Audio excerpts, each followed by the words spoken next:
एक तरफ तो ये लोग कहते हैं कभी कि हम तो एनडीए का हिस्सा हैं, दिल्ली जाके हाजिरियां मारते हैं जब बीजेपी वाले बुला लेते हैं। किसानों का वोट लेने के लिए ये इंडियन नेशनल लोकदल पार्टी के सभी कार्यकर्ताओं को कहीं ना कहीं बरगलाने का काम कर रहे हैं। आज भारतीय जनता पार्टी एक गेम खेल रही है यहाँ के विधायक के साथ मिलके, और अगर इनेलो उसके अंदर साझेदारी देती है, इनेलो का वर्कर साझेदारी देता है, मैं ये समझता हूँ ये सारा डैमेज इनेलो के वर्करों का होगा।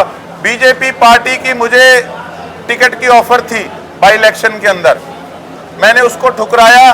जो पार्टी किसानों के विरुद्ध खड़ी थी, मैं उनसे चुनाव लड़के किसानों का गद्दार नहीं बनना चाहता था, ना मैं सोच सकता कभी सपने में। टेंडर का अचार डालेंगे। 10 साल के अंदर जो मौतें हुई है, जो लोग टाइम पे हॉस्पिटल बड़े शहरों में नहीं पहुंच पाए, जिन्होंने एम्स पीजीआई में जिन लोगों ने धक्के खाए दुनिया जान के, जो तंग हुए 10 साल, वो तंगी दी हुई सारी भारतीय जनता पार्टी की है कि हमारे साथ इस तरीके का व्यवहार हो रहा है जैसे कि सिरसा हरियाणा का हिस्सा ना हो। सरकारी नौकरी चाहिए, चलो आईसीएस। आप सभी का मैं धन्यवाद करता हूं कि एक शॉर्ट नोटिस पे आप सब यहां पहुंचे हैं। उसके साथ साथ मैं मेरे पिता तुल्य अमीर चंद चावला जी, मेरे मामा श्री नवीन केडिया जी, बयानी साहब, सरोगी साहब, सोनी साहब, मेरी बुआ कृष्णा फुगाट जी, अंकल अरे सारे बैठे, शर्मा जी, दिलीप जी, सरदार जी, अरे सारे, और किसी पंकज जी, किसी का नाम गोपी जी, सबका मैं धन्यवाद करता हूं। और करण भाई साहब मेरे, और नमन केडिया जी बड़ी मेहनत कर रहे हैं कई दिन से, और सबका मैं तहे दिल से धन्यवाद करता हूं कि इन्होंने मेरे लिए दिन रात एक किया। पूरी कांग्रेस पार्टी की पूरी टीम का मैं धन्यवाद करता हूं कि सबने मुझे एक्सेप्ट किया कि अभी कुछ दिन पहले ही मैंने कांग्रेस पार्टी ज्वाइन की है, लेकिन इन सब ने बड़प्पन दिखाया। मुझे केडिया साहब ने भी, चावला साहब ने भी सबसे पहले फ़ोन करके खुद इन्होंने मुझे समर्थन, तो क्या पार्टी का हिस्सा मैं बनाऊं, इन्होंने मेरा स्वागत किया, और लगातार मेरे लिए मेरे दोनों भाई करण जी भी, नमन जी भी दिन रात एक कर रहे हैं।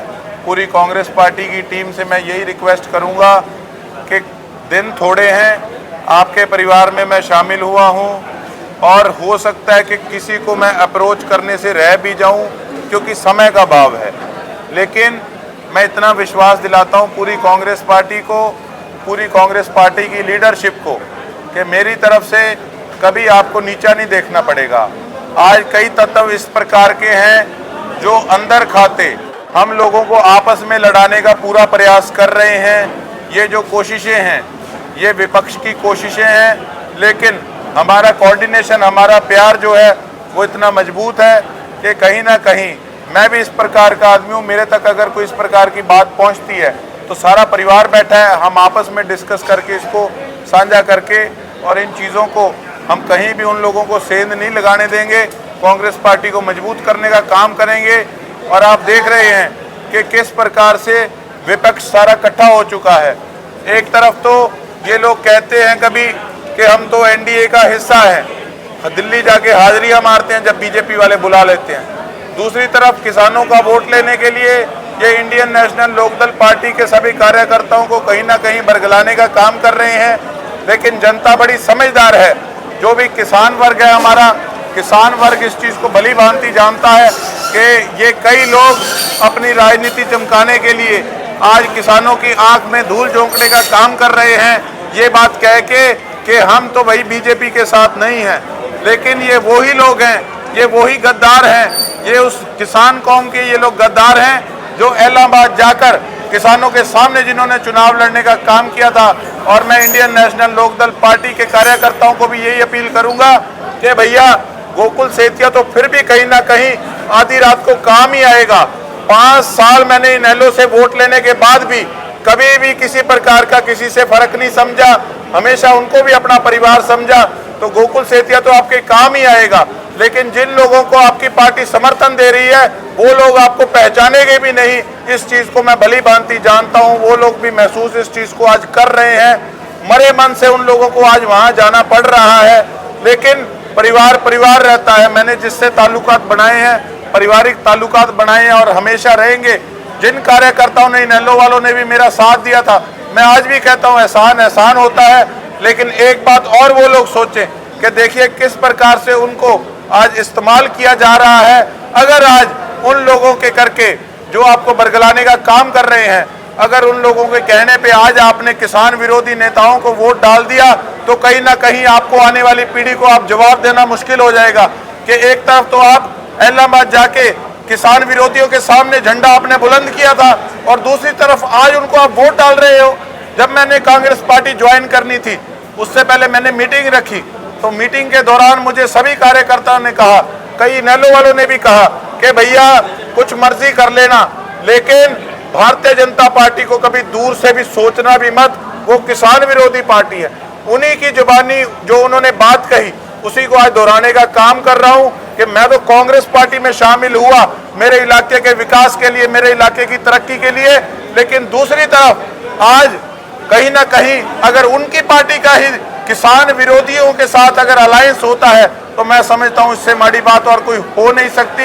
मैं एक बात कहना चाहूंगा कि देखिए चौटाला साहब ने बेशक इस्तीफा देकर अपने आप को एक साबित किया था कि किसानों के हितैषी हैं, लेकिन आज अगर वो साथ जाके बैठते हैं तो कहीं ना कहीं आज प्रश्न चिन्ह खड़ा होता है कि सबको बच्चे बच्चे को भी पता है कि आज भारतीय जनता पार्टी एक गेम खेल रही है यहाँ के विधायक के साथ मिलके, और अगर इनेलो उसके अंदर साझेदारी देती है, इनेलो का वर्कर साझेदारी देता है, मैं ये समझता हूँ ये सारा डैमेज इनेलो के वर्करों का होगा। आज और पार्टियां भी उनको कहीं कहाँ शिफ्ट करती थी, इलाहाबाद के अंदर काफी लोगों ने उनको वोट डाला किसानी को देखकर, ना कि पार्टी को देखकर। तो आज किस प्रकार से अगर वो बीजेपी के लोगों को वोट डालेंगे तो कहीं ना कहीं उनको समाज के अंदर अपनी कौम के आगे जवाब देना मुश्किल हो जाएगा।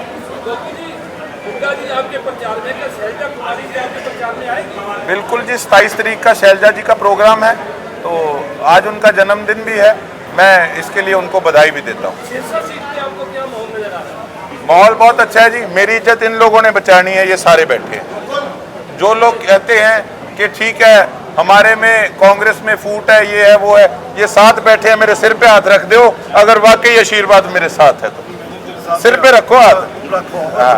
हाँ, ये देख लो, ये सारे थे भी रख दो साहब, ये नहीं यार ऊपर रख दो, बड़ा भाई है, ये सारे मेरे साथ हैं, हमारी पूरी टीम।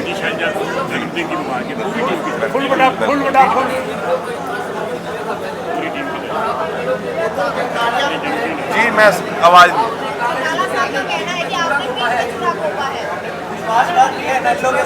कौन सा विश्वासघात किया मैंने?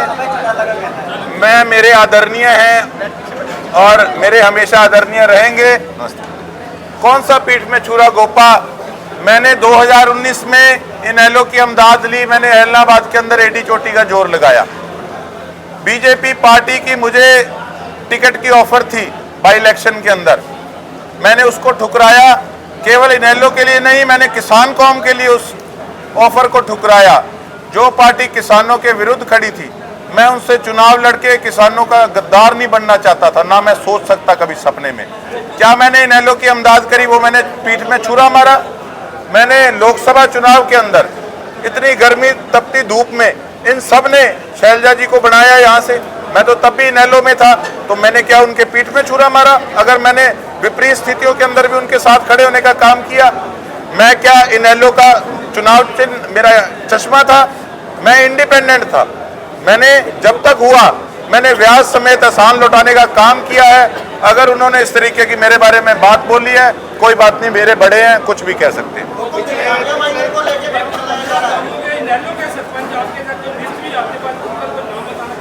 किस चीज का?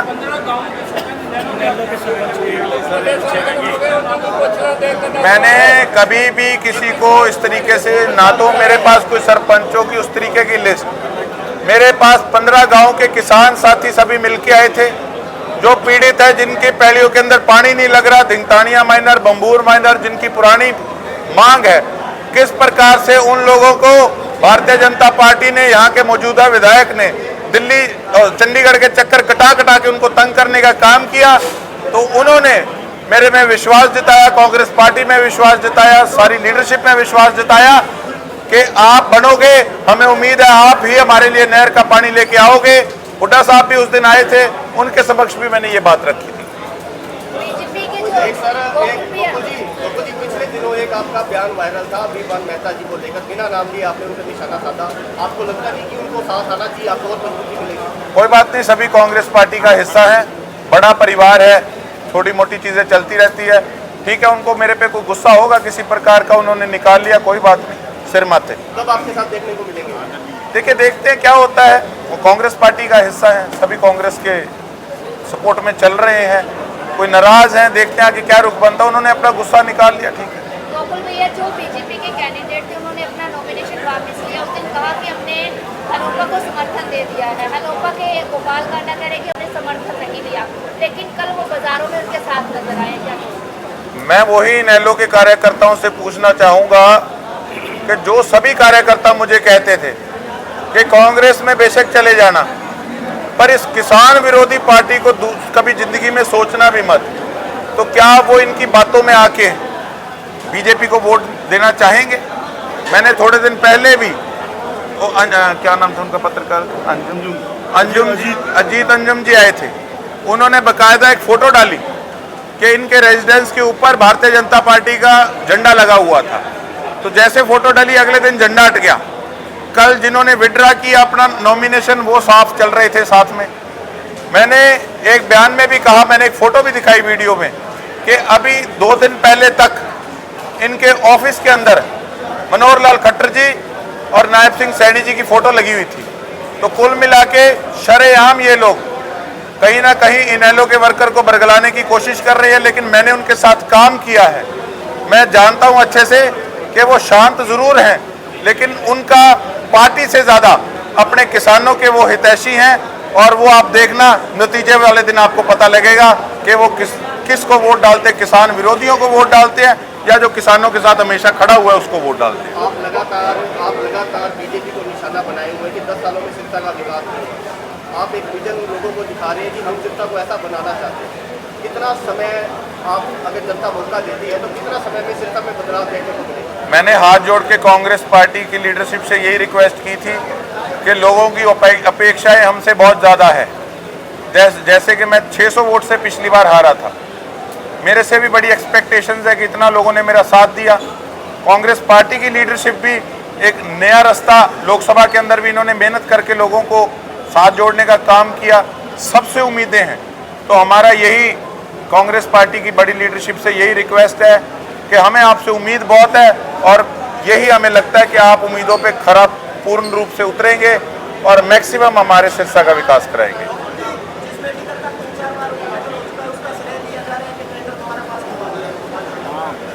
देखिए, टेंडर का अचार डालेंगे। 10 साल के अंदर जो मौतें हुई है, जो लोग टाइम पे हॉस्पिटल बड़े शहरों में नहीं पहुंच पाए, जिन्होंने एम्स पीजीआई में जिन लोगों ने धक्के खाए दुनिया जान के, जो तंग हुए 10 साल, वो तंगी दी हुई सारी भारतीय जनता पार्टी की है। टेंडर का क्या करेंगे? हमने टेंडर से लेना क्या है? हमें फैसिलिटीज चाहिए। हम अगर लोग टैक्स पे करते हैं तो हम ये बहाने सुनने के लिए नहीं पे करते कि टेंडर हो गया, नहीं हो गया, ये हो गया, वो हो गया। लोगों का काम है वोट डालना, टैक्स पे करना, फैसिलिटीज प्रोवाइड कराना सरकार का काम है। लेकिन वो कुछ कर नहीं पाए। 10 साल में सेंटर में, स्टेट में उनकी सरकार रही, लेकिन वो टोटली फेलियर रहा उनका। सवाल फिर दोहरा देते हो, जनता आपको मौका देती है तो आप कितने समय में ये मेडिकल कॉलेज और जो बाकी दिशाएं सत्ता में जो दशा है उसको कैसे सुधार पाएंगे? मैं भी अपना जवाब आपको दोहरा देता हूं कि मैंने आपको यही बात कही है कि शीर्ष नेतृत्व से, कांग्रेस पार्टी की लीडरशिप से हमने यही रिक्वेस्ट की है कि सारा काम प्रायोरिटी पर रख के सिरसा का कराना। उस दिन आपने शहीद भगत सिंह चौक पे मेरी स्पीच में सुना होगा कि हमारे साथ इस तरीके का व्यवहार हो रहा है जैसे कि सिरसा हरियाणा का हिस्सा ना हो। अब टाइम पीरियड कोई कुछ नहीं कह सकता, पर हाँ, एटी चोटी का जोर लगा देंगे।